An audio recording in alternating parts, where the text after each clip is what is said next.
Hi, we're in, what is this place, Matt? This is Workshop. A workshop. At McAllister and Baker. And Matt's showing his art here tonight along with two other people. One who's going to be reading poetry in a minute. And the other who's another artist, and they're showing their pieces in the wall in here. And this is Friday, February 17th, 2012, and we're in San Francisco at McAllister and Baker. Correct. You are here. X marks the spot. Right. In case you want to come down here in like the next few hours. And just hang out. Yeah. Be nice. Yeah. So Matt's, where are you from originally, Matt? I'm from Northern California, Chico. Chico. That's where people go to drink, but there's also lots of things to do outside. People don't know that. How long have you been in San Francisco? I've been in San Francisco for 7 years. 7 years. 7 good years. You're a San Franciscan by now. I like to say I'm a San Franciscan at this point. I don't have any plans on leaving. There are very rare people who originated here. And the rest of us are all San Franciscans. We're all transients, exactly. Yeah. Okay, so like Matt is gonna talk about. Let's know your age, Matt. I'm 27 years old. Okay. 27 young. Okay. And Matt's going to talk about 3 of the drawings that he has out there. And then I'm going to go and video them. And we'll show everybody what they are. There's a wild party going on out there, yeah, folks. So I might come in and out. That's okay, because then you know that there's a good time to be had out there. Well, we can't be out there talking about the paintings because there's too much noise. There's way too much Everybody noise. is like totally drunk and standing on their heads. Well, and we're right by the booze table, so. Yeah, I know. And everybody's coming in here. Yeah. So anyway, so why don't you pick 3 of them and give?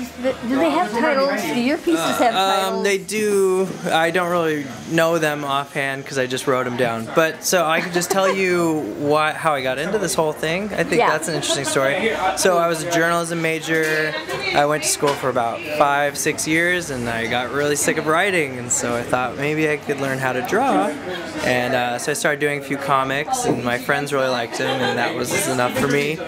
And then I went on a road trip, an extensive Amtrak trip across the country for 2 weeks, and I kept a diary.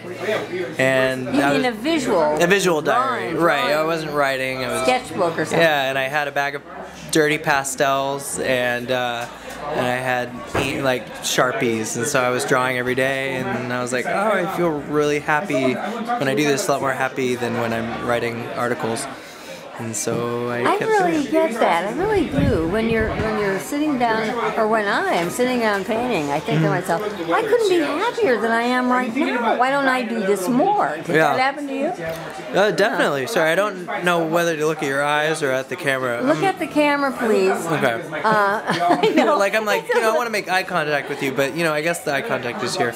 Yeah. No, it's okay. I'll make eye contact with you. So it doesn't matter because your eyes won't shift that much if you look at me. Okay. So it doesn't I grew up in theater, so I'm not used to these camera things. Art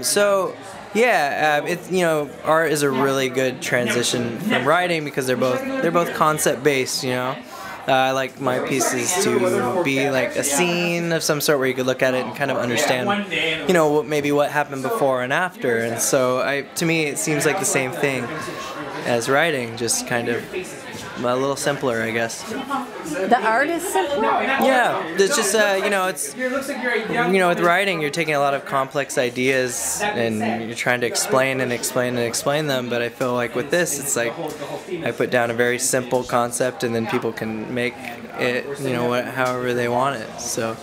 Okay, so think of one that you want to talk about, and then talk about it. Okay, the last one I've been working on for the show is it's an apple and an orange on a dinner date, and one of the reasons I've been doing this is because I thought like drawing fruit would be a really good way to learn how to draw. So I start by just drawing fruit bowls, but that's so boring. You draw so many fruit bowls after a while, and so I started figuring out how to maybe spice it up a bit. And I was like, well, what else are they gonna do? What else do fruit do? Oh, they probably go on dates, you know, or I kind of want to do another one at some point. Just a bunch. I like kind of replacing people with fruit and like just kind of, I don't know, it's funny. Yeah, it is, because that's one of the standard things you do in art class is they stick fruit in front of you. Yeah. And so you just get bored with that. Yeah, it's boring. It's too bad. But I like drawing. I mean, they're pretty. You know, fruit's pretty, so it seemed really natural to just be like, well, I don't want to draw people. There's a lot of complicated lines going on with people, but an apple, that's a simple shape, great color. Let's just replace them. So. and it's also because the old masters did fruit. Yeah. So all these art teachers think they got to start out with fruit. Also, they're round. Right. And it's a shading exercise. Exactly. Yeah. So I thought take it another step further. You anthropomorphize these fruit. Yeah. You turn them into live beings. Yes. People. Exactly. Yeah. There wasn't any pun on the. No, never mind. Let's not even go there. Okay, pick another one. So this other one I've been working on is some iPhones at a table, and I guess this is kind of a similar thing. I love that one. Yeah, thank you. Yeah, so they're iPhones, and they're at dinner. It kind of reminds me of like a Far Side comic or something like that. But yeah, I mean, I don't think it needs too much explaining if she's going to show it, but I basically, you know, people talk on their phones a lot and maybe don't look at each other as much as they should. So you've got the phones talking to each other. Yeah. They just write the people out of the conversation. Yeah, it's the same kind of thing. It's like have the phones discussing. Yeah, I guess I really like replacing. I like replacing people. It's fun. Yeah. It's funny the results that happen when you do it. Yeah.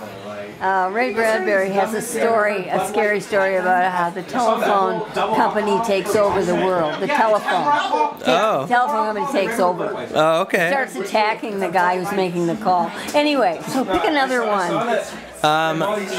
So the biggest one I did is a frog, and he's drinking a beer and reading, and there's a big fly in the room with him. And I'd like to say there's some kind of deep meaning to that, but I just love that frog, and I drew him a long time ago. And my friends were like, "Well, what are you gonna do with this canvas?" And I was like, "I don't know." They're like, "Well, you should really paint that frog.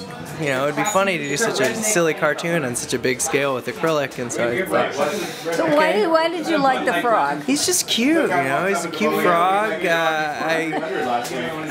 He's drinking beer, which is funny because frogs don't drink beer, and he's smoking a cigarette, and you know, and since I'm still learning how to do it, I started taking objects around my room, my lamp, and so I'll paint my lamp next to my frog, you know. And it's kind of cool seeing my lamp up there too, you know. It's a good lamp. Does it remind you of home? Yeah. All these little pieces are scenes from my life, and I'm just adding cartoons to them. So you took your lamp with you to San Francisco. Exactly. And your frog. Yes, and my frog. And my iPhones. Let's go in there, and you can point these out and say a few things on some clips, okay? Okay. These drawings are in the next room.